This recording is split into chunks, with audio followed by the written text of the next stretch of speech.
Adətən adam bir şey etmək istəmədi, 100 dənə dəlil axtarır ki, bir dənə bunu eləməyim. Tənbəl adam başlayır dəlillər tapmağa ki, yəni bu düz eləyirəm. Tənbəl bədən tənbəl baş yaradır. Bir adamın 1000 dənə dəlili olsa, bir işi görməklə bağlı. 1000 dənə dəlilin var, onu eləməlisən. Amma ürəyin eləmək istəmir.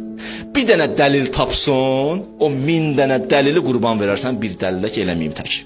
Ürəyin istəmir axı.